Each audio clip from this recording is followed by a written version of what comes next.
اوس رسول الله صلی الله علیه وسلم فرمای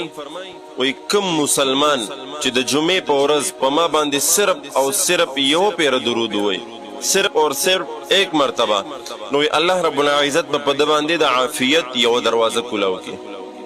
اوس عافیت څه شی دی واوري عافیت کې سلور غټي غټي خبره راځي کله چې الله رب العزت په موږ تاسو د عافیت یو دروازه کولاوي نو بیا الله رب العزت زمونږ حفاظت کوي د سلور قسمه خطرناکو سيزونو یو دا چې الله رب العزت با ستا حفاظت کوي د هر قسمه خطرناکي جانلیوا بیماری چې ورته وي چې هغه کې د انسان مرګ واقع کیږي لکه کینسر شو هارت اٹیک شو داسې قسمه غټي غټي بیماریانه د دینه به الله رب العزت حفاظت کوي کله چې ته د جمعې په ورځ یو کرو درود په اخلاص سره وې نو الله رب العزت په پتا باندې د عافیت دروازه کولاو کی او د عافیت دروازه چې کولاو شو نو بیا د سلور قسمه انعامات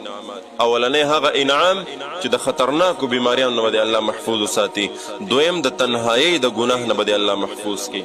الله رب العزت زمونږ استاد حفاظت وکي د تنهایی د ګناه چې د ډېر خطرناک ده حدیثو کې په دې باندې ډېر غټ وعیدات راغلي دي کله چې انسان یوازې شي د خلکو په مخ کې خو قاری صاحب دی مفتی صاحب دی شیخ صاحب دی امیر صاحب دی دا هر څه وی کنه خو چې کله انسان یوازې شي بیا د ایمان پته لګي چې د معامله د الله رب العزت سره څنګه ده نو د تنهایی د ګناه نه به الله حفاظت کوي او دریم په عافیت کې چې کومه غټه خبره راځي هغه دا ده